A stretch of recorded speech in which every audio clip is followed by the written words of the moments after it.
I'm gonna go to Death 2 and pull in some noobs and maybe I'll rank up. God, can't even take it. Live What D was and D. Oh, Oh why my would you watch God, Greenleaf? so dumb. You beat the stream. Like, yeah. Greenleaf, I know what stream you're talking about, and I don't know, just listening to them play D&D, like, they make so many mistakes all the time, Oh my God. and it gets kind of boring. Why do you even know that they make mistakes? It's so dumb.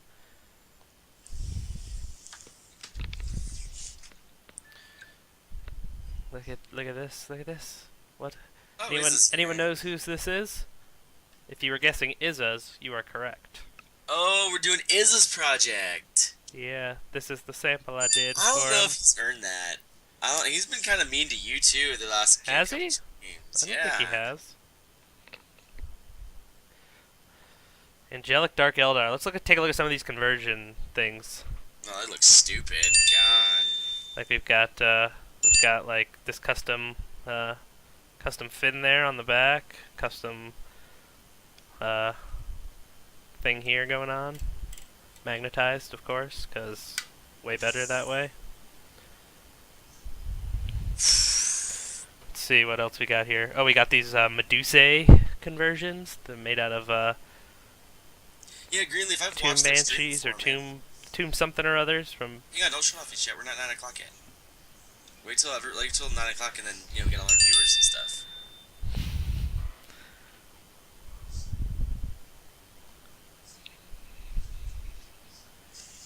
But I don't care. The only one that really needs to, or that I want to see these is Izza. I don't care about anyone else. Yeah. We got like this stuff. If it would focus, the focus is not real. Oh well. Um. We got stuff like that, and Yeah, I've watched Mace Clips before. I I used to play D&D like a lot, this kind of Pathfinder a stuff. lot, and it's just yeah, it was not as exciting as to sit there and watch them do Or it. like this kind, backwards. And their stories are not as entertaining. It's a basic dude. It's given a more like smooth cloth as opposed to the weird Dark Eldar E cloth type thing. But yeah, I'm converting. They do look pretty sweet. What am I mud about? I don't understand. Here's we got Joe, we have a big show to talk about today. we got Big working. show. This is one of the things I'm going to be doing today. This homunculus. Okay, so I think the first thing that we should go over is the rumor Hey, round. what up? What's up, Hello. Doe or And Bo? then we got What's up, a guys? flying archon here. Show officially starts at 9. Um, and we're Yeah. gonna be doing. I think we should start with rumor roundup. Rumor. Oh, right, because you want to talk about the Necron I want to stuff. talk about Necrons. And I want to talk about the Harlequins. Okay. I don't Because know. I don't know too much about either. I've only mildly checked out the rumors, so you're gonna have to okay, the Harlequins. informate me. Of course. Ugh. Hang on one second. Oh, I will. Okay, Steven's going all on the phone while we're waiting to go live here. But I'm gonna keep on with the painting. Keep on keeping on, you know.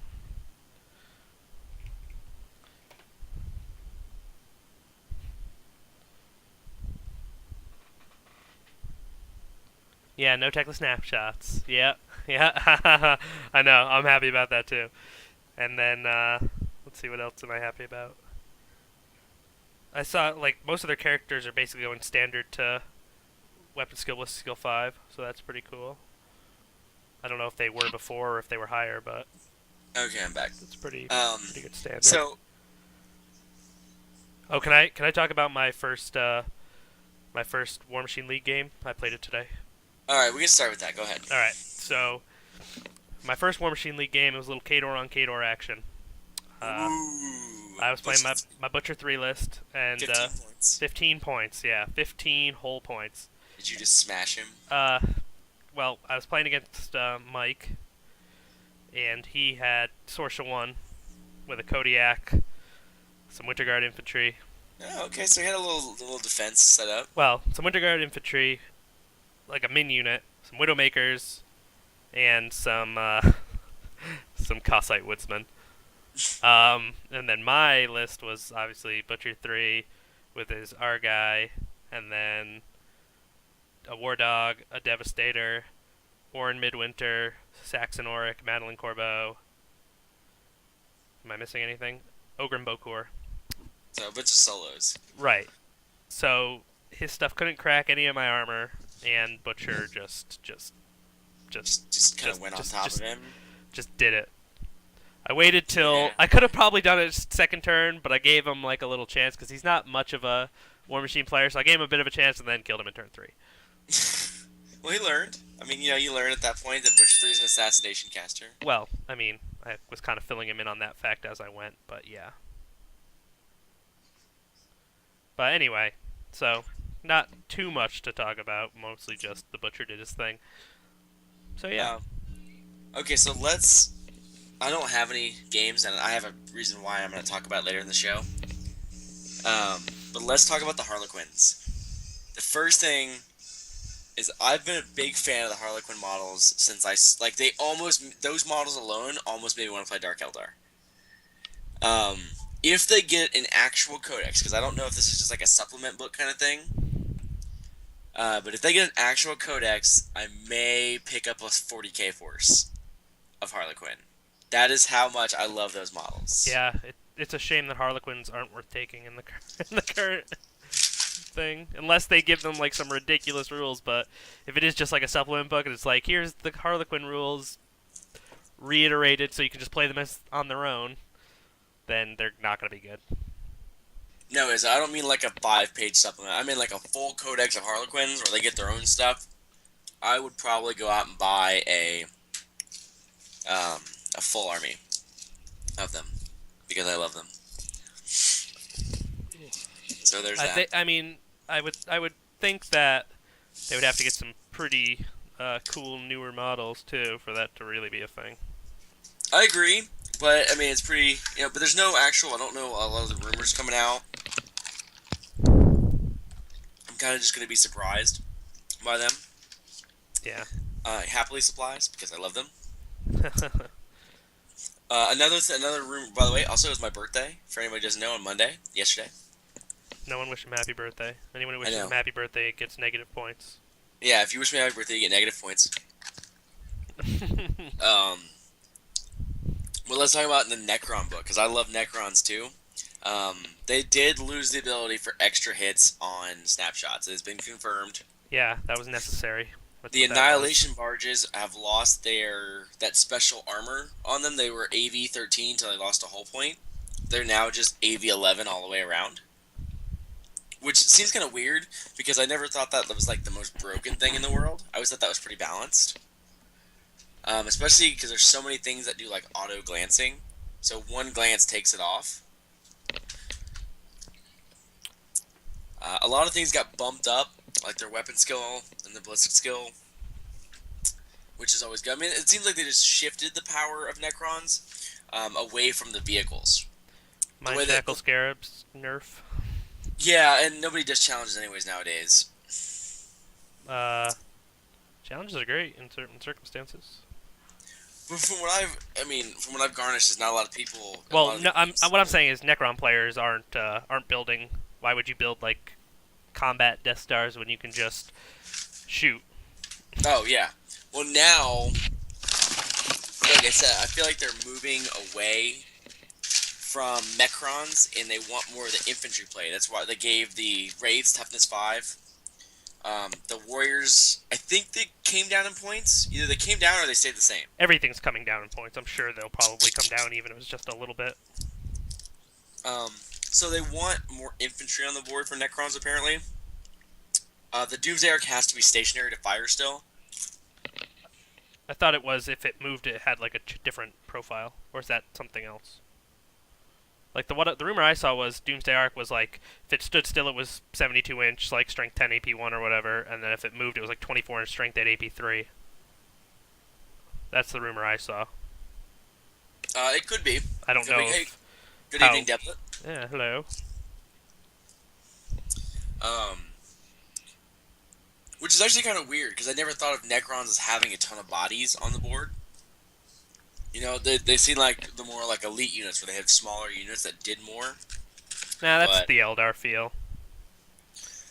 Like, I mean, even though you could bring a whole bunch of Guardians if you really wanted to, it's like that's an Eldar feel, in my opinion. I Apparently, never, what's this? well, I Something. never played the Doomsday arc, Plasma Painter. I only played the um, Ghost arc because it was just more cost efficient. But I am really excited that Necrons. They have the new obelisk in the book now, which is like a buffed up version of the monolith. Oh, good. And this one has an 18-inch bubble.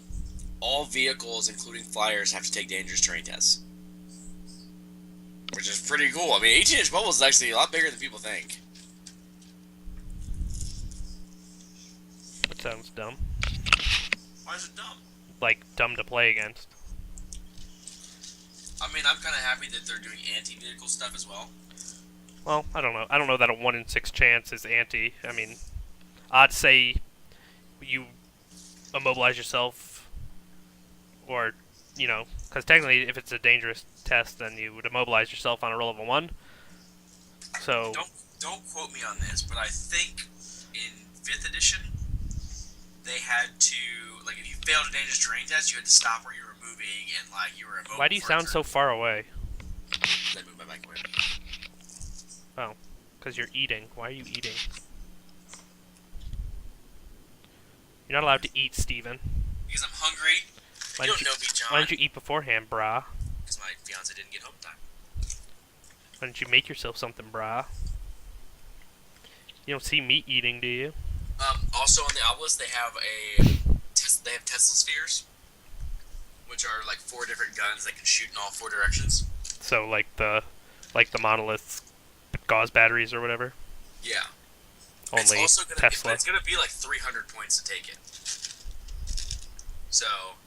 Well, yeah. If it's like armor 14 all around and has a bunch of weapons, you'd think it'd be at least on par points wise with a Land Raider, if not more, depending on what other good stuff it did.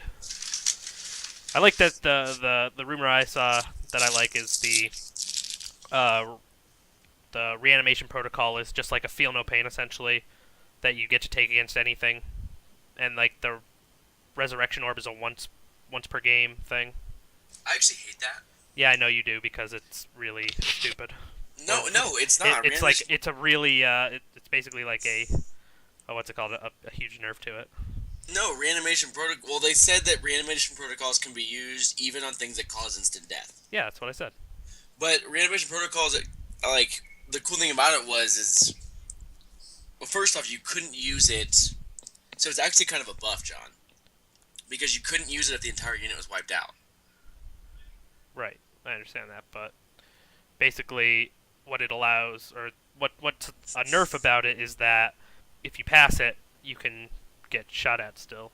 So it's like kind of 6-1 really, whether they wipe out the whole unit or they continue to be able to shoot at you at the same range. You can't take things out of range or whatever. Protocols can never go above 4+. I never took res orbs anyways. I always took Emotech the Stormlord in 6th edition. In 6th edition because that's when night fighting was absolutely broken. He made the game auto night fight, and then he just rained lightning down. Like, Emotech used to, I can admit this, full on, Emotech used to be broken as all brokenness was ever was. Who's their Lord of War? Nemastor Zandrak, I think, right? No, it's Emotech. It is Emotech, and he's the one that has to choose a different Warlord trait every turn. I haven't looked at him and all his rumors yet. I think I saw that he has to pick a different Warlord trait every turn and use it for that turn, which is really pretty good for adaptive tactics. I think that's what it is. Are you responding to that, or should I? Yeah, I'm typing in chat. There you go, Deblet. Yeah, from what I understand, the Res Orb is one use only, and for that turn, you get to re-roll your reanimation protocol. What You get to re-roll it, or and it's once per. What I heard is you get to re-roll it. Is it a bubble effect, or is it just that unit? It's your entire army, from what I understand. Ugh. One turn, your entire army gets to re-roll their 5-up reanimation protocols. Oh, I don't like that. Why? Because I like the way they had it. Well, of course you did. Reanimation protocols was different. It wasn't. It's not a feel no pain. The way it's described is that they stand back up in the fluff, and if you guys are going like on fluff and stuff, like that's how it should be. Yeah, If but you wanna, but if you want to give them feel no pain, think about it at the same time. Like, oh, they get shot, they fall down, and then they stand up immediately, as opposed to they sit on their face for a while, and then it's like, oh, now I'm better. Like what? If they want to give Necrons feel no pain, just give them feel no pain. Like I don't know why you had to adapt that. Because the difference being that feel no pain you can get rid of with certain things, you can't get rid of reanimation protocol. Like you can't, instant death away their feel no pain, or hit them with double their toughness thing, and there goes their feel no pain. Reanimation protocol is a different rule because it has different circumstances. So then it's technically a buff, and I'm advocating for it to go away. Great. Because I thought it was unique to Necrons. I thought it was pretty cool. Like, that was the one thing that made us different than everybody else, and then you just took it away from us. No, they didn't take it away. It's still the same. It's just not as, like, bookkeepy, where you have to remember, oh, I have to roll this many for this unit at the end of my turn, or your turn, and this many for this unit, and this many for this unit at the end of the phase, or whatever. So they dumbed it down. So they made the game easier. They made it less, oh, crap, I forgot. Less things to remember, later on down the road, and more just to do in the flow of the game. I think that's good as far as game flow goes, not bad. It's not dumbing it down, it's making the game flow better. I don't think the game flow got any better. I remember exactly how many models I had to pit to roll my reanimation. Great, you did, but not everyone does. And you can't go based off just what you do, because you're not the only Necron player. Felt like it sometimes. Really? With all those Space Marines out there. I mean, now I think... I do think you're going to be seeing more Necron Lord instead of, like, the named characters being used. It looked like all their equipment... It looked like, again, a lot of their equipment got cheaper. So, we're not going to be seeing Imhotep. We're not going to be seeing Nemesis, Xandrak. His buddy. So, an Echo the Traveler. So, unfortunately, I think it means we're just going to see more, like build your own Necron Lord.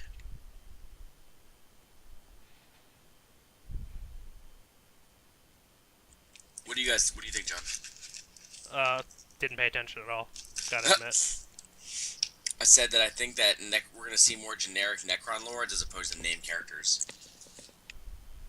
I don't know. That would depend on their special rules. And what It they seems do for your army. like GW is trying to get you away from always taking a named character. But then they include Lords of War that are always named characters that they really want you to use. And then they include the Lords of War. So I don't think your statement is true at all. Well, when I back in okay. Well, here's a point I'll make about something like that. Like, yeah, they put all these like relics and stuff in. And they want you to take like the generic dude with the relic, probably, right? But if you think about it, that dude's basically the same as a named character. Oh, it's the Burning Blade Shield Eternal guy. It's the Teeth of Terra Power Fist guy. It's basically the same thing. It's not like it's something super unique, like build your own thing and it's this different build. No, it's you take the relic and it's this relic guy. You know what I mean? Do you have the Warlord traits for Necrons? Because that would be pretty insane. Like if the Warlord traits are actually good. I've yet to see Warlord traits though that I would just like. Say yeah, he chooses a Warlord trait every turn, but I think he can choose them out of the book too, out of like the regular book too. So he has like a ton of different things to choose from. That's cool. I mean, I hope the Necron ones are good. Yeah, if the Necron ones are a bunch of kind of like the Tau ones, where it's like for this choose, One of them is Eternal Warrior.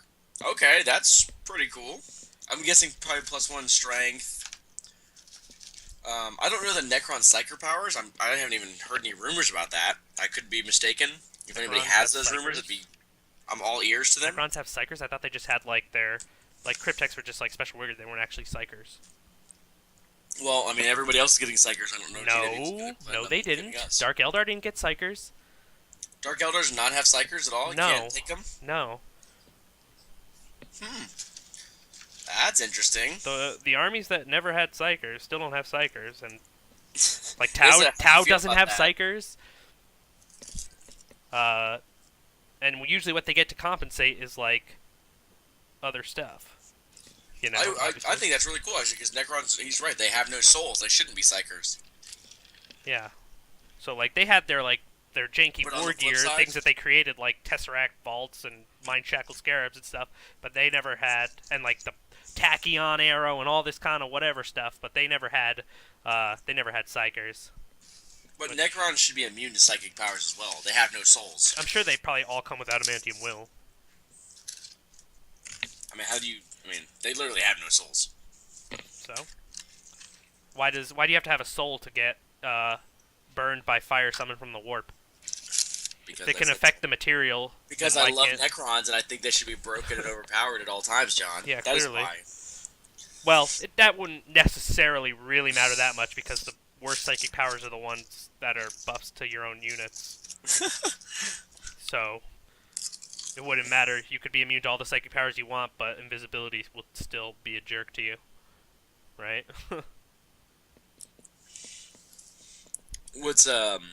I mean, I'm actually kind of excited for the Necron book. I want to see them on the tabletop.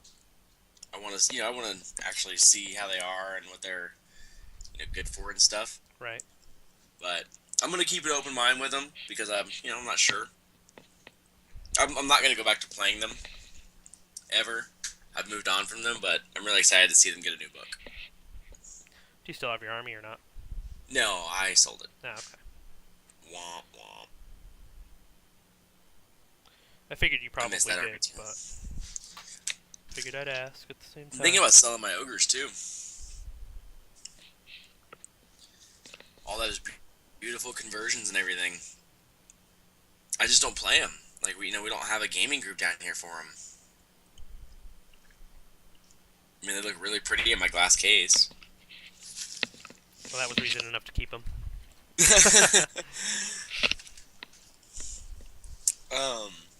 Okay, so one thing that I wanted to talk about today, in terms of gaming, is I haven't gotten a game in a few weeks.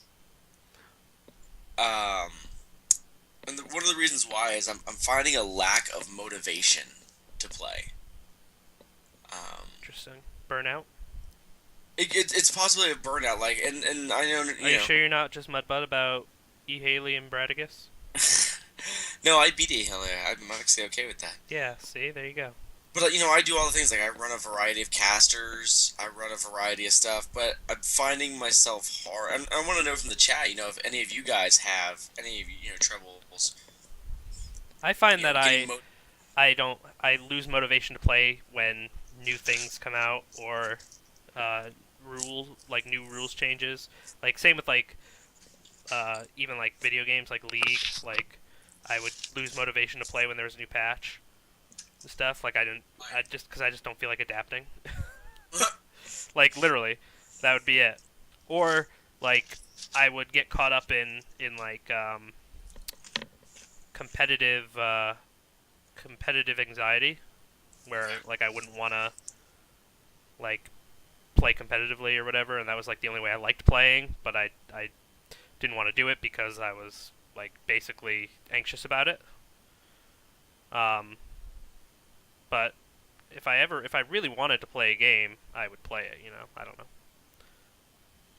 Anyway, sorry. Anyone in the chat? How do you guys break through like this motivation block? I mean, I still check on the forums for like different stuff and read the posts and everything, and I don't know how to break through this. I mean, there's a variety of factors of why. I mean, sometimes I get annoyed like the lack of painting people have on their models. Uh, Sometimes I just feel like I don't have a certain caster that I just want to play. You know what I mean? There's by plasma. There's That just a lot of plasma. different things, and I'm not sure how to really go plots. Pick myself back into it. Oh, right. I have the autofocus. I don't know, man. It's like gotta just gotta do it. Sometimes you just gotta be like, or I mean, sometimes it's like, oh, I always play against the same people. There's not enough variety of competition or whatever. I guess here's another question. When you had like your car troubles and couldn't go to your tournament, did were you like Oh, I actively did you tried end to up get there. happy? Yeah, but did you end up being like happy at the end of the day? Like, I'm kind of glad I didn't go.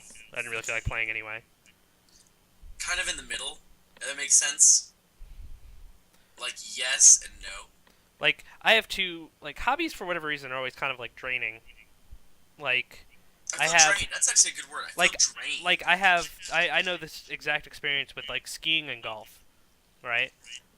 They're like things that I want to do and I enjoy doing, but like after like sometimes like I'll have plans to go do it and then I won't want to.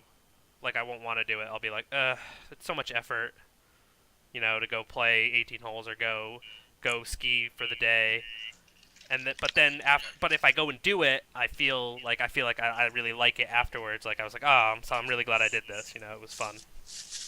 Yeah, I definitely wasn't excited that I missed the tournament, but I wasn't like melancholy that I missed it either. Right. And So that's another thing. Like if I have the opportunity to go skiing or whatever, and I don't, like I'm not like, oh man, I really wish I went. I'm always like, I'm really I always feel glad that I didn't, as opposed to glad that I or sad that I didn't. Maybe that's kind of what you're well, feeling. I'm forcing myself to go tomorrow. Like I'm forcing myself to play and just see if it's like a mental block that I just need to get through, Yeah, just kind start of thing. playing and you'll feel better about it. Yeah, exactly. Like maybe I, I It took. also happens when you haven't done something for a while. Like you had a bunch of weeks during the holidays where you didn't play, and so then That's you're true. like, oh, uh, I don't. Do I really need to play? Like, oh, I don't feel like it. I was fine for the past. I haven't played in so many weeks. It's gonna be so much effort to get back into it. I'm gonna make mistakes and stuff. I have to like unnoobify myself. One thing that I can say about this, Sean, is I've thrown myself into CS:GO pretty hard. Well, I'm very good, but I throwed myself into it. Yeah. So I, you want to play that? I read the strats and stuff. I watch the streamers, Yep. but I remember like I'm talking about burnout. I like how you and I only play like 2 games a day, And or that's all we like have time for, really. But it keeps or it fresh. It's not like exactly like we haven't done an all nighter. Like God. I never Never. want to do an all nighter or an all day or whatever. Yeah, I me never either. want to do like a full day because then I feel like I'll start losing the interest. Right. Because right now I wake up like, oh man, I really want to play, Yeah. and after that second game, it still leaves me wanting more. You know what I mean? Right. I agree. So I think that's a really good. I think we did it by accident because you're right about the time, but I think it's really good at keeping me interested in it. Yeah. And well, there was that time when I was doing the placement matches on that account, and we could only win 2 games, so we could only play until we won 2 games, and winning, especially early on, was really easy. um, so when I threw myself into War Machine, I was playing like 4 times a week, and I think maybe it was a little bit of a burnout. And I'd come from wargaming backgrounds. War Machine, as much as I give crap to GW and all that, War Machine, Warhammer, Affinity, they're all still tabletop games with dice. The thinking's different, the strategy's different, the rules are different, but it's still tabletop gaming. And maybe I am just a little burnt out of it, kind of. Yeah. Um, and I don't know. I'm interested to hear what the chat has to say. If you guys ever get unmotivated to play, how do you get through it? Do you just push through it? Do you just say, whatever, stop being a baby and go play? I mean, I have Crucible coming up, right? and I've Iron Gauntlet that for like in 4 weeks on that Friday, and like I should be playing right now, trying to get practice in and stuff. But the problem is the casters that I'm bringing to Crucible, I've already played hundreds of times. Well, Not you could always hundreds, just but go for like, I mean, I know you want to do well and compete, but you could just keep it interesting for yourself instead of just playing to win. and that's the problem. Is like me, John. Like I don't play anything. Just having fun for me is doing well and being competitive. Yeah, But you can't already separate it. But I already feel like I know those casters that I'm bringing, so it's hard for me to justify in my own personal stuff like that I Practicing need to go. with them. Yeah, I need to go practice it. I already know that my Meat Mountain list can beat the Signar. I've done that matchup enough times now. Yeah, that makes sense. Yeah. And then people always try to tell you because War Machine is pretty balanced, but there is a level of if I pick the right caster and the right matchup, I have a really good chance of winning. Yeah, I mean, there's definitely an element of when you compare list versus list, it's not like, everyone has 50-50. There's definitely, like, the terrain comes into it, the lists come into it, things like that. It's not... When you compare faction to faction, yeah, it's anyone can really win. But, and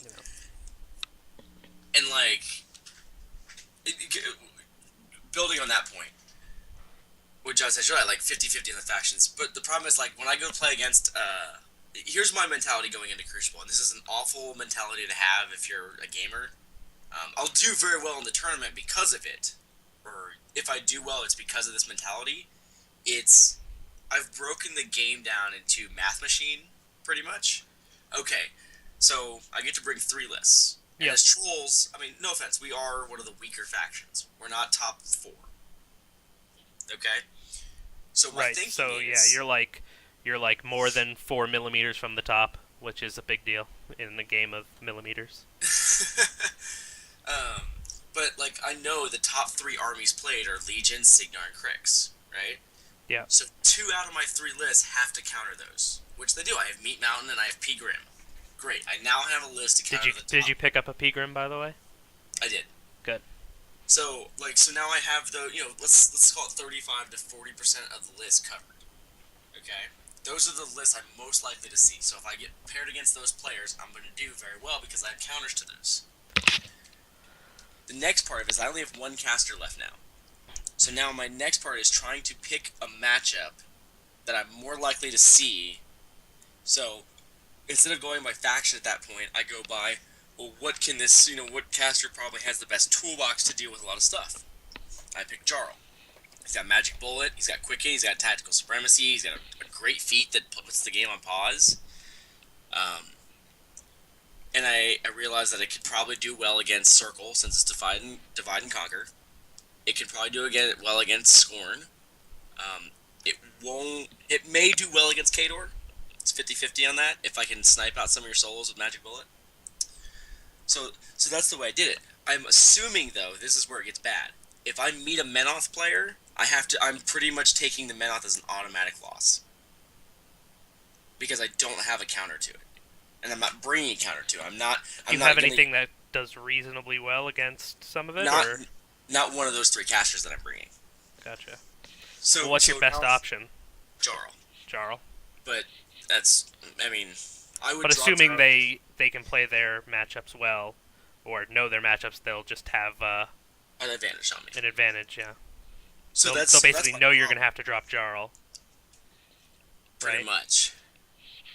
And they're going to know it too. Yeah. Exactly. But see, that's why it's a bad mentality and a good mentality at the same time. Is okay. I know, all right, I've pretty much lost to Menoth. Right, but that's the bad mentality part. If you knowing that you're going to have there's a difference between saying, okay, it's going to be a hard match against Menoth, as opposed to I lose to Menoth, because you're going into the game thinking you lost, as opposed to going in thinking you have a challenge. It's 2 completely different mindsets, right? I 100% agree with you. And that's also part of the problem. There is I go into that match thinking I've already lost it. Right. Which I may not have already. Effectively, you lost because of that. Another bad part to that strategy is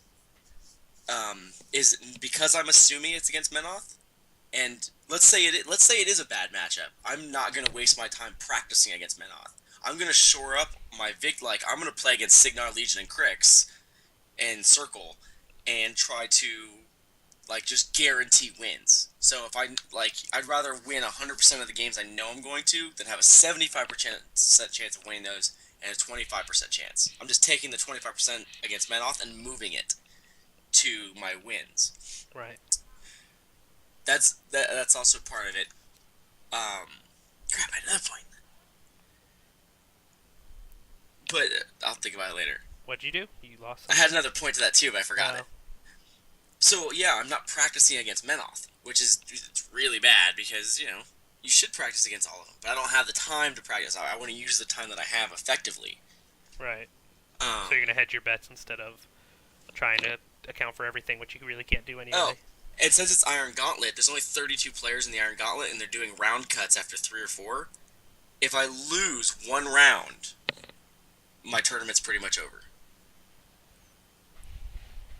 That's pretty much how it is. If I get lucky and matched up against Signar, let's say I go Signar Legion, then I have a very good chance of making top cuts.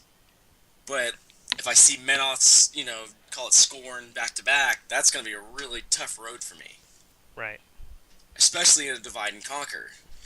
What's divide and conquer? You have to play each one of your lists one time. Right. Okay. So, which is really interesting because now the matchups, okay, let's say I get Legion first, right? All right, I'm dropping Meat Mountain. Let's say I get Legion again. Can't drop Meat Mountain again. Now I have to, factor in and out which one to go against.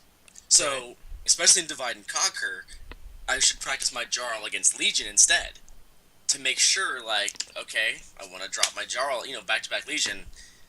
Take your chances there. It's really a strategic play, and it goes against my opponents too, because let's say the main problem that I have with Menoth is Krios 3 and Harbinger. Well, if he's Right. already dropped both of those and I see him in the third round, I might actually be able to beat a Fiora list. I'm assuming that the Menoth player hasn't played the 2 lists that I really just can't beat. A lot of assumptions. It's Strategies based on hope are never the best strategy. Well, Right. it's based on statistics. Right. I mean, I did That's do the true. statistics out, and I am in the positive. I'm in the 65% range of the right. So it is the pros outweigh the cons. Gotcha. But it is a poor mentality to go into a tournament thinking. It's not good. Right. And I would never encourage that. That's my competitive nature, getting the best of me. I've won a lot of tournaments. I took third in a steamroller. I placed first in a GW Invitational when I used to play 40K. It's how I go in thinking, and I do very well in tournaments because of it. But there are players that do better than me. Adam Stewart, he does not share the same mindset that I have, and Adam Stewart's probably a 10 times better guy. Isn't his mindset right now? I take a Haley, I win. Pretty much. I mean, he openly said that he doesn't even need a second caster. And I know that he is going to Iron Gauntlet, so I'm getting really sad. I can already feel the first round matchup. Yeah, but you have Meat Mountain, right? I do have Meat Mountain, and my Meat Mountain beat his E Haley Doubles Turmoil. There you go. Apparently he needs a second list. At Actually, least. if I were... your statistics based on the number of players playing a certain armies and lists. You don't play War Machine. Wow. No, he doesn't. To be fair, so it's a lot easier to predict the current meta casters right now for certain factions. Everyone's expecting troll players to bring P Gristle. By me not bringing P Gristle, I actually have a better chance of doing well because of what they're expecting. If the entire tournament is just people bringing off the wall lists, then you're right. My numbers go out the window, and it's just it's game by game. But I'm gonna go in prepare, and I think that's what Adam does well. Adam is really good at adapting on the fly. I go in with a game plan. I'm going And if to do something this screws with your game plan, you lose it. exactly. But both strategies are viable because if nothing does screw with your game plan, you're going to win the tournament. If something does, though, the adaptation player is going to win. It's as simple as that. Yeah, but don't you think the adaptation player also has a base plan going in, and then they adapt from there? So that's why it's a I don't think it's. superior setup, in my I opinion. think they know what matchups they want. I don't. For me, I know how I'm gonna deploy each game against each list. I'm gonna move this way. I'm gonna put these spells on these. I take it so deep on such a level for the plans, Sean. Like I already know my first 2 turns of So, each list. wow, I mean that's like that pigeonholes you so hard. Like But it if works. one little thing doesn't go as expected, you're it's over. Like that's Everybody remember terrible. the Titans? That's a tiny playbook, coach. Only need 6 plays. Just gotta run them right and execute them perfectly. Yeah, and if you don't, everything's terrible. Do you even know that they're 4 math players? Based on the numbers that went to WTC, I'm estimating that there will be 3 Iron Gauntlet Menoth players out of 32. So those are the three. Steven just prays really really hard to the dice gods. Actually, I rolled pretty average. Honest to God, one game I might be hot, the next game I might be cold, or I'm just rolling sevens all game. I roll pretty average over the course of a tournament. Um, Another thing that's really like bugging me too is because I'm not playing. I do want to give certain players practice against trolls because it is a different faction that a lot of. I'm the only troll player in my meta, so when I'm not there, those guys are kind of just going off speculation as opposed to seeing it on the table. And I don't want to be that guy. I want to show people stuff and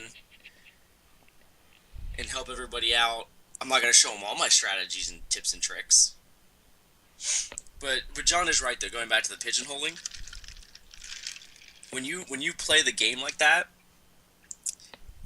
you will do very well in most games. Even casual gaming, in casual games, I clean up. Like it's because I do all these things and it's very casual, and I clean up because that's my mentality. But in a tournament, if one of those things, if you misjudge an inch, because you do it so many times, John's right.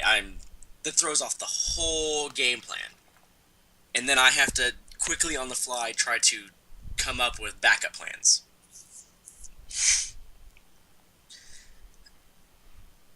Yeah. We should get a team and show each other. I have a gaming group of not just at the gaming store, but I have about 4 friends that we all get together, um, and we all share strategies and stuff.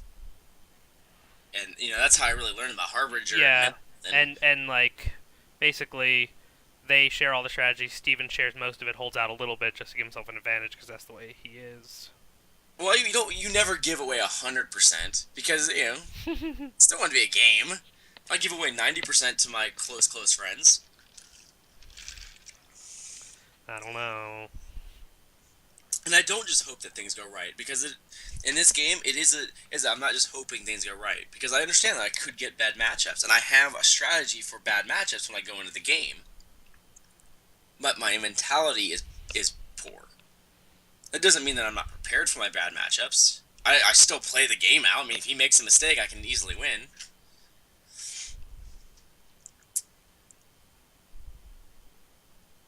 Um, Hmm. I mean, I don't know. I'm honestly thinking there's only going to be 2 troll players at Crucible for Iron Gauntlet at least, which really gives me an advantage because all these same people are game planning for the same things that I am. If they're smart, there's going to be a ton of Signar there. Trolls are fantastic against Signar. Where I lack is even though I have a Crix drop and a very good Crix, against Crix caster, Crix is still a tough matchup for us. Especially P-Scar. If he hasn't played P-Scar, I can assume that P-Scar is getting dropped. Yep.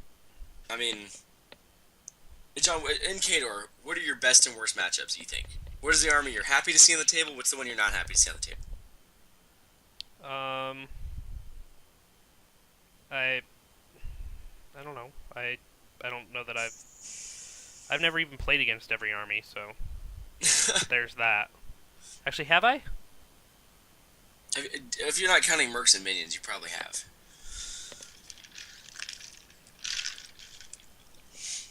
Okay, maybe I have, but I haven't played against like all the casters, especially all like the top casters. So,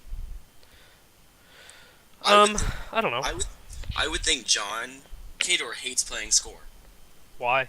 because each one of their infantry models can hold its own.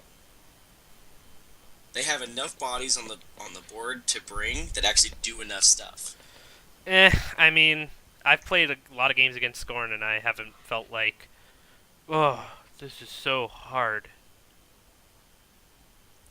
I think Crix would annoy you as well. I No, think I think you would do really well against Circle because your assassination is just tougher. the thing I If don't that like makes about sense. Circle is most of our stuff like doesn't have better than like a like Mat 6, right? Unless you Mm-hmm. take like Good job. Be right back. character units and stuff. Be right back. So they have high defense, which Be is right back. annoying. Yeah, I gotcha. I can keep talking, you can walk away. That's how this works. So yeah. Hey everyone, isn't Steven just like super dim? Isn't that funny? So anyway, I'm painting these angelic things. Yeah. Look at how these are coming. Well, oh right, autofocus, not on. There we go. So we got some skin shaping up. We got some all the cloths there. Working it. They're getting there. Going places right now. Do this one too. This guy's flying with his wings.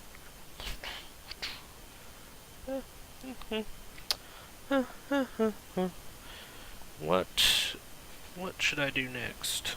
Gotta let that wash dry. Guess I could do the bone on this dude.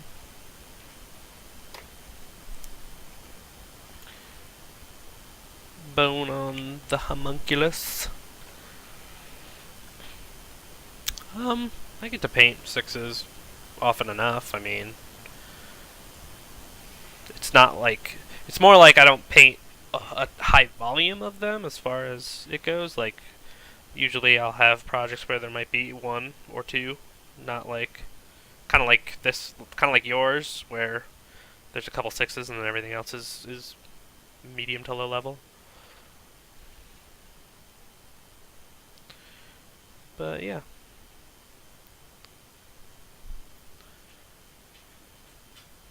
Don't you show the guy on foot.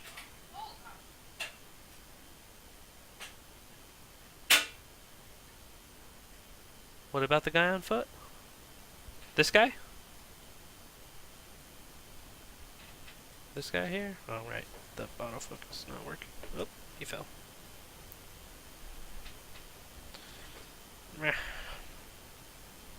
Can't. There we go. Okay. That should be good.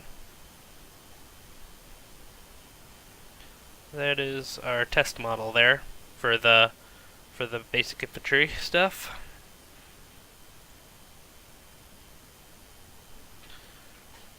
Ah, okay. I'm glad I was able to figure that out. I'm back. Welcome back. What are you guys talking about? I was just showing the sample model here for Jerry. Oh, really good. If I can give a piece of advice to all players entering a tournament, always bring an ace up your sleeve. A trick, a gimmick, something not. If there's a meta list, deviate from it slightly. We did actual painting talk where you're gone. Why? Who cares about painting? You do apparently because you gave a reason for your burnout I know, as man. you didn't You're like seeing gray models. you're in the hobby. Like, and there's so many artists and stuff out there. If you're gonna pay all the money for the models, pay the money to get them. You know, get them painted. There's a valid point. I don't remember what week it is, but like War Machine isn't as much of a like doesn't have as much of a hobby aspect as like Games Workshop games do because you can't really do that much with the models. Am I in speakers or something? I keep hearing myself coming back through. I'm not echoing. Hmm. I muted the stream, so I don't think it could be. I have the stream muted too. I don't know. I think it's just the Skype or something. Maybe it's just my mic was too close to my mouth. I don't know. Um.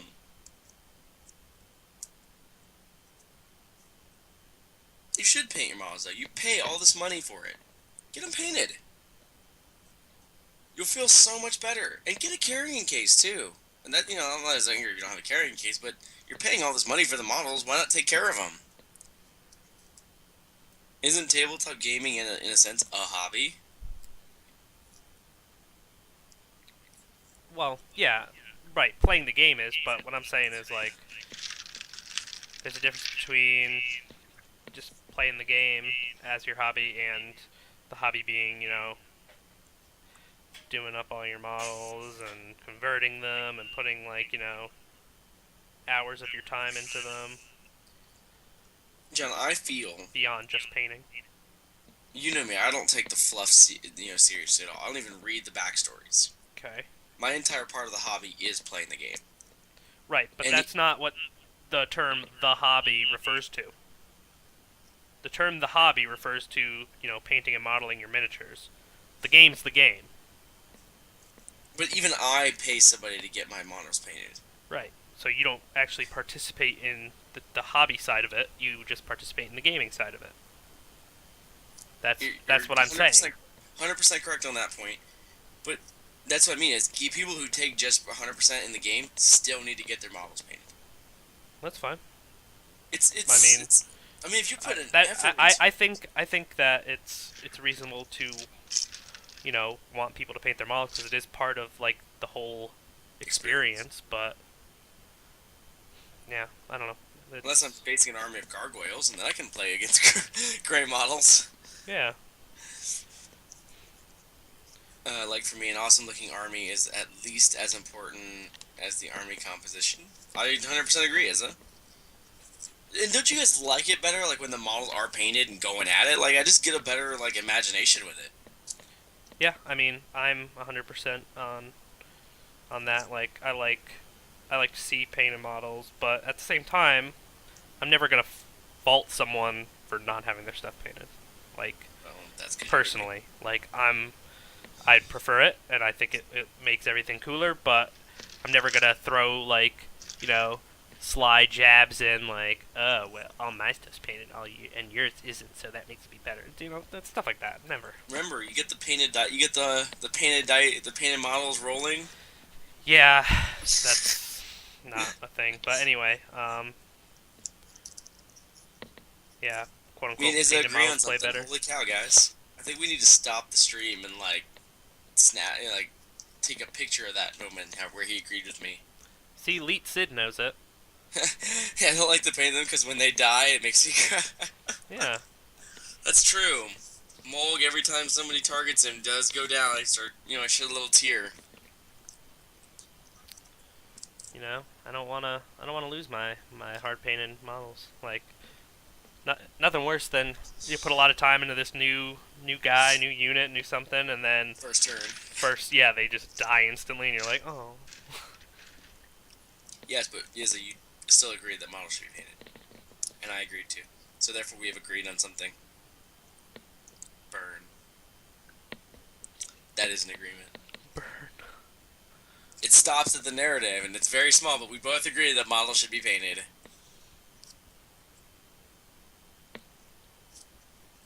Gotcha, Izza. Yeah, you showed him. He's never gonna cross you again. Yeah, he won't. Little noob. The Demon Prince from BTP is one of the first models to die every time I field him. But he draws so much attention. I mean, that is the problem. If your whole army You are playing him as Nurgle and just jinking on for 2-up save, right? Unless you're getting hit with ignores cover everything. You should be living. At least statistically. And imagine if your whole army is painted, guys, they can't target out your one painted model. Yeah, right? They still can't target out your awesome Demon Prince. That is true. They can still get the Demon Prince. Where are you? There you are, Stone Gray. Tau, bruh. Tau. Oh yeah, Tau. Just ignores cover all day. Well, then you should just be hiding behind buildings and stuff. Elite Sid, what do you play?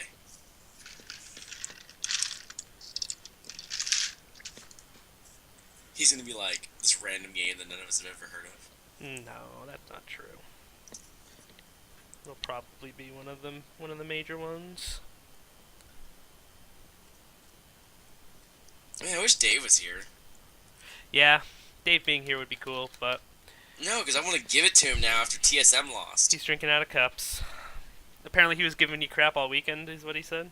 He gave okay, so on Friday when Elements lost, he Skyped me. And then, I'm sorry, Thursday when they lost, he Skyped me. And then Friday they won, and he wouldn't get on Skype. Of course, yeah. Well, that's how Dave is. He avoids it if he can help. Oh, hang on. So then Saturday, TSM beat Cloud9, and he gets on Skype, right? Yeah. And then Sunday, TSM loses, and guess where Dave is? Not on Skype. Anywhere but Skype. I play Finns in Bolt Action, but I used to play CSM. That's cool. Not a lot of Bolt Action people. Wait, Finns? Like Finnish? Like Finland? They participated? They did. Oh, okay, fair enough. For everybody that doesn't know, over the weekend, X Games had MLG. MLG guys for Counter-Strike Go, and I think Call of Duty as well. No, they didn't. They had Call of Duty last year, I'm pretty sure. They did not have Call of Duty this year. So they got rid of that for CSGO, Yeah. which I'm perfectly okay with. Yeah, that's definitely an upgrade. Couple of the top teams did not look in shape. Fnatic being one of them. Fnatic finished in 4th.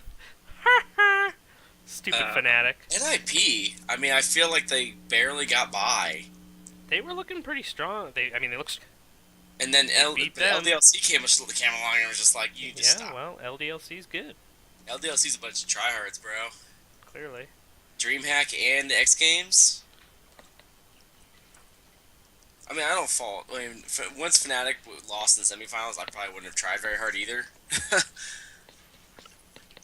But I mean, and that's the problem is they go against Team Liquid, and they styled on them. Team Liquid is a brand new team and a North American team, so they basically had all the confidence and gave Team Liquid no respect and just steamrolled them. They could do whatever they wanted. Guys, they like John steamrolling me in CS:GO pretty much is how it was. Like they were styling on him, and then I don't know. Maybe they couldn't flip the switch back when they played better teams. They beat CLG, which is insane, but then they lost to NIP and LDLC. Well, they lost their second game to whoever they played. It was NIP or LDLC. That's what I mean. Yeah, and then they did enough to get into playoffs or whatever, and then they played for bronze and lost to Dignitas. To be fair, the game against NIP was they went 3 maps and they were like 16-13. Yeah, I mean they were close. They just couldn't put it over the edge. And they missed a lot of shots. Yeah, a lot of shots. They were definitely not in like their top top form, but it was the first major tournament. They had been on break from holidays and the changing of the season essentially. I think there's another tournament in March. I think There's actually one. in ClutchCon is coming up at the end of January. It was like 6 days from the end of MLG, so it should start Friday.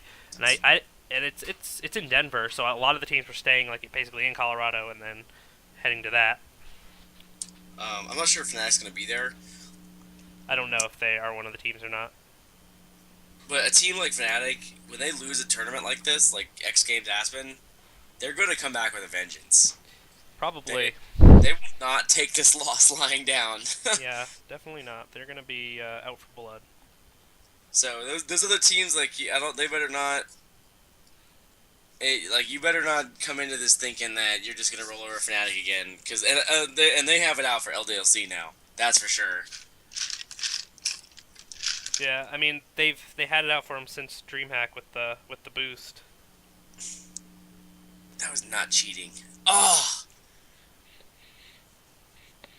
Yes, it stupid was. dream hack. That'll always have an asterisk by it. Always have an asterisk by it. Yeah, uh, on their name for doing I think something that was both. not fully within the rules. Even still, the 7 hours it Unfortunately, took to get a ruling, not okay. no, Not okay. I agree with that Not okay at all. because it was At a that very point, easy ruling of all right, replay the half, or don't do that anymore. here's my thing. It was a very Once you, easy ruling. if you're not going to make the very easy ruling, which John is correct on, because it was a very easy ruling, but if you're going to take more than 2 hours, the result stands. Well, Like, at that yeah, point, the result stands. You don't just get as much time as you want to make a ruling, especially because Fnatic didn't even get to go home. Like, they were sitting around at the place waiting. yeah, That's a drain on you. If you don't have a result in 2 hours, then the result stands. I'm sorry. And this wasn't a hard decision. yeah. So how can we relate this to wargaming? Cheating is okay as long as you as long as you don't get caught, or when you do get caught, you just ask for a replay. Yeah, right.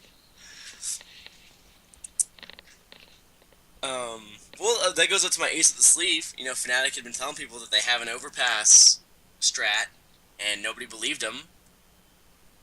And then they brought out the strat, and it wrecked people. Yeah, it's because no one thought that you could see where they were seeing, And they have. and you shouldn't be able to see where they were seeing from where they were seeing it. I thought it was one of the coolest things ever. Yeah, because apparently you like cheating. Oh, okay. But that goes back to the you don't tell everybody everything.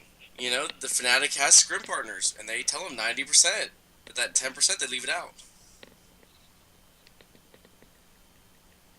Yeah. If you're not cheating, you don't want to win. Lead Sid is on my side.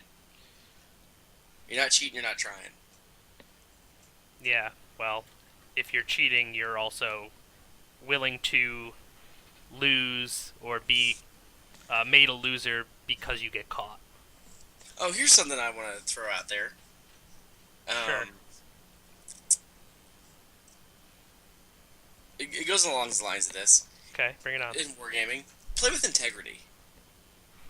Yeah, don't boost where you can see through map textures. No, That's not integrity. No, when I say... Well, first off, they may not have even known that it was a map texture break. They Because should have.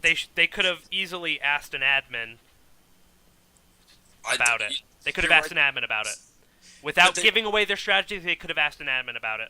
Let's say, though, they didn't know it was a map texture. For sake of argument, okay?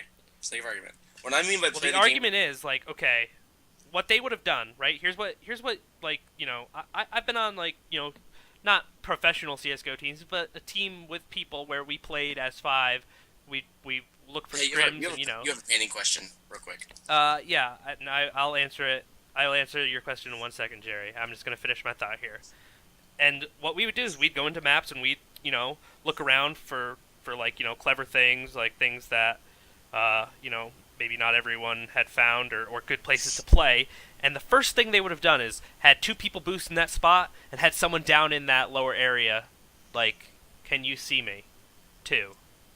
And my guess is that the people down in lower could not see them. And that's what makes it exploitative. Okay. Like, the only cue they would have had as to where they were, like, at first they had no idea. Well, they took damage. They did take damage from shots. Right, because they were spamming. They were looking for, like, once they shot the scout, you can see where it's coming from, so you can kind of point in that direction and just shoot. Like, and they must have figured, oh, it must be from up there, because that's where a bomb site is, so that must be where their general area is. So, I mean, you can spam through stuff like that, especially if you can shoot scouts through it. So that's the thing about it, right? Like they would have done all that sort of stuff to see, Oh. What I kind of meant by the play with integrity was more on the winning and losing side. Okay. Regardless of how the game goes, you always shake your opponent's hand. You don't take it home with you, kind of thing. If that makes sense. And the reason I don't like Fnatic is because after that whole thing, no, they after the whole thing, when the decision was finally okay, replay the half, They were like, no, and they left. They were little, That's a different. That's a little. whole They were little babies about different it. situation. They were little babies about it. Whole different situation. Well, playing with integrity would say, okay, we'll replay because that's your decision because this may not have been fully within the rules. You're not disqualifying us, but you are, but this is your decision and we should abide by it. Not, we don't like your decision, so we're leaving. I don't want you guys to play with my ball. I'm taking my ball and going home. I don't think LDLC cares. Well, of course they don't. I don't think that was against LDLC was ready to play it out. Anyway, okay, so a good way to paint Burning Blade. A good way to paint the Burning Blade. Actually, I have a good example. 1 second. Womp womp. Hey guys, when John gets back, I'm gonna be taking off.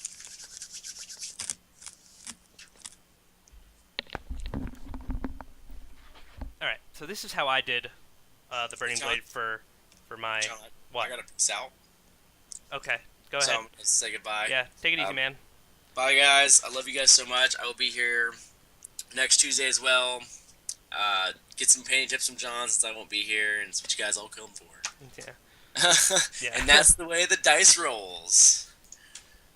So this is how I painted the Burning Blade for this Blood Raven Chapter Master that I did, or Captain, whatever you want to call him. And let's see if I can find a guy I can do one on real quick. That's another thing. BRB.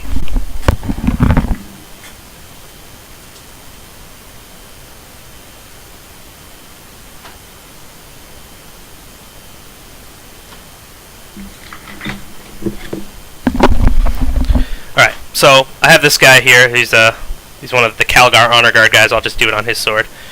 Now I'm going to do it the colors that the basic power weapon stuff in the army is going to be, which is going to be like this blue. Here's like a basic guy for the Blood Ravens here. Come on, you can do it. There we go.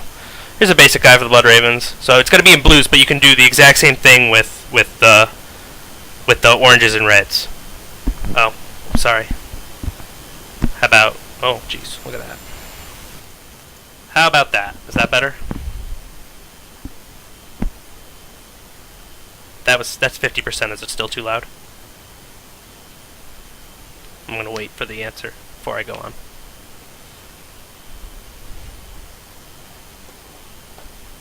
Maybe I'll turn it way down. Alright, we're going to go with that and assume that that's good. So you can do the same exact thing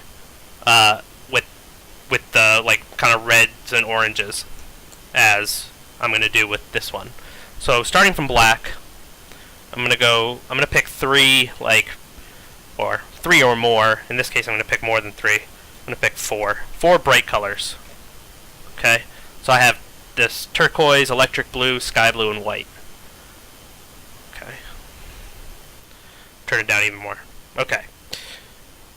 So I'll start with the turquoise. In this case, this could be like a good good colors I would pick for the Burning Blade that I did here. Let's see, what did I do? I used scarlet red, this red, orange, fire orange, and then I think I did white as well. So I did these to do the Burning Blade. Let's see here, these and this. Okay. So, starting with the turquoise, I'm just going to grab just some sort of I'm just going to use this brush and kind of dry brush on here. And I always go in diagonals and just kind of pick a few spots to go diagonally with and even leave spaces where there's just black. So it kind of ends up like that, okay? I do the same thing on the other side. Okay, so we have something like that right there. Alright, and then I'm going to go up to my next color, and then the point of this color is to be inside of the other color effectively, so I'm going to grab a slightly smaller brush that I'll probably do the rest of the sword with here. So I'll take my brighter color and go inside, just on the same kind of brushed angles.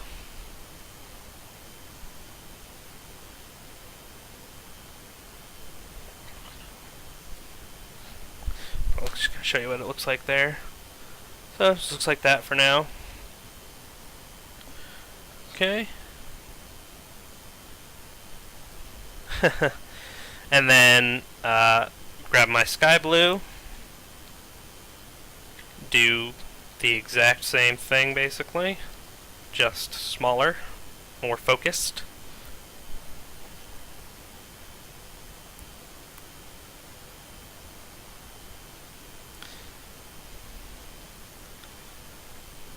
And then I'll show that off here. So you can see it's, brightening up. Even this side could probably use a little bit more of a presence. And then the last thing is the white, which I think I still have some on my palette actually, so I'm just going to grab some of that, which gets the same treatment at first, where we'll do our diagonals and kind of just highlight the general area. And then I'm going to grab this small brush here to do edging with the white. Now I'm going to edge the sword. So in this case we'll just run the brush along the edges to pick out the edges. That's the general idea there. This sword's kind of a weird shape, so it's kind of, and this sword actually has has a couple different ways it runs down to the hilt, so kind of follow both of them as far as you can. And then I like to actually go back with the more heavy white that's less of a dry brush and do the diagonal again, just to kind of create the really bright spots. Yeah, and then you get this sort of look here, kind of rough. This one looks better. Where you kind of get, you can see the edging on the sword and stuff. But yeah. Actually, here I want to show this too. This is I did this apothecary for this Blood Raven army today. Pretty happy with him. Very bright. He's very white. All right. There was that. Hopefully that was good and not terrible. Okay, so I'm gonna grab some silver here to do continue on these Dark Eldar.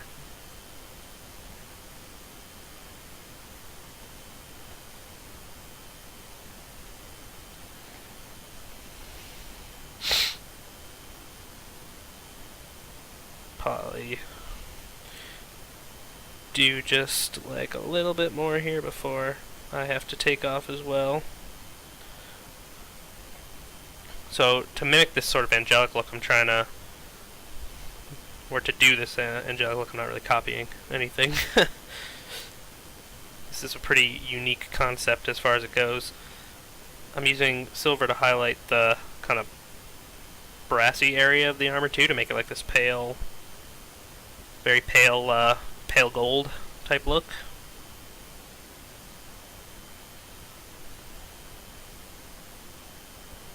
So it almost homogenizes slightly, but that's kind of what you'd get with an angel, or you the what's it called? The light hits them, or they're emitting light effectively. So that's what we got going on there. And we'll do the homunculus here real quick with some silver as well on his metal.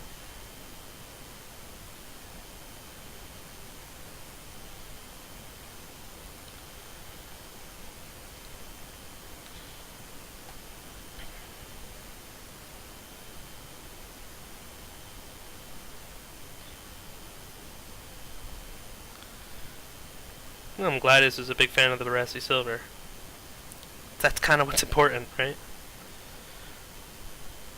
So we've got our homunculus. Why won't it? Alright, we're gonna change to...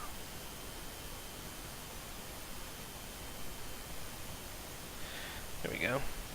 Oh no, I didn't even do his feet when I highlighted all his skin up. I'm so dumb. Must do feet.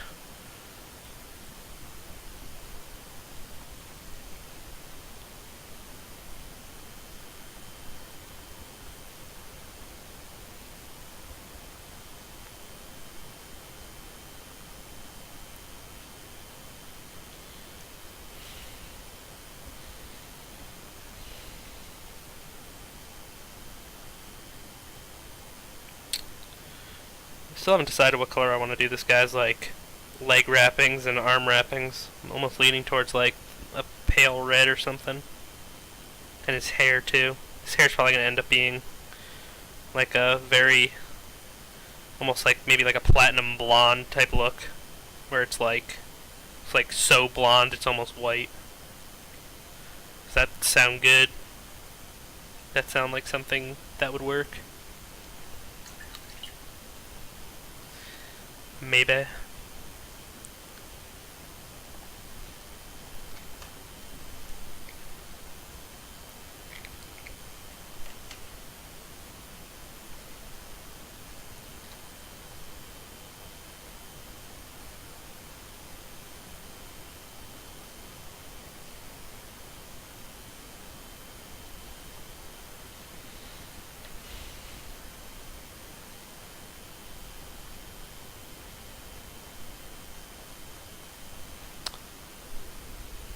Oh, cool. Alright.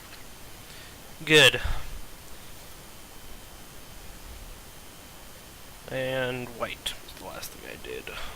Or close to it anyway.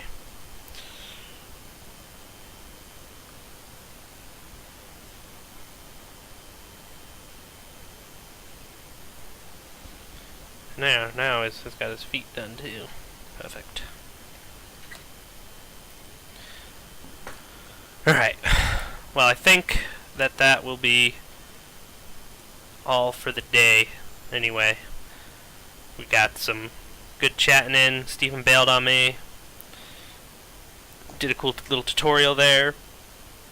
Painted these cool Dark Eldar miniatures. Come on, you can do it. How about this? There we go.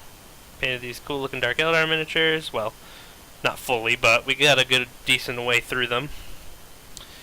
And, hopefully the client likes them is a... I'm totally happy to do tutorials that people want to see. I don't want to just like I used to just kind of like come in with like some certain like technique or whatever I was going to do, and I would do it, but then like 10 shows later all those were gone. So I'm perfectly happy to go back through ones that people want to see. So yeah, basically on these guys still gotta finish up some of the major fields, and then put in like the blue sorcery glow that we have going on this guy with like the vials and the eyes and the gun and the little thing.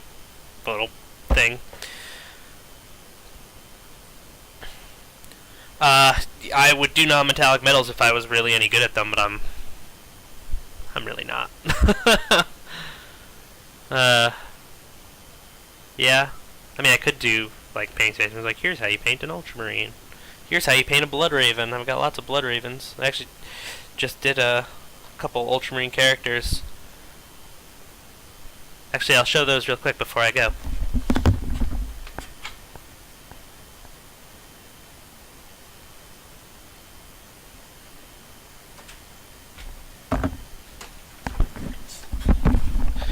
So here's a Calgar I did recently.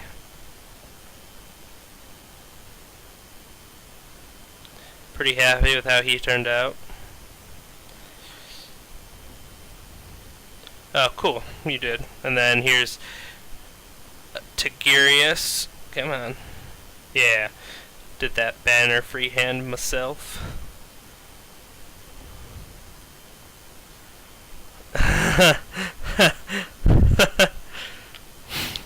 It doesn't matter who's calling. All that matters is you pick up your phone.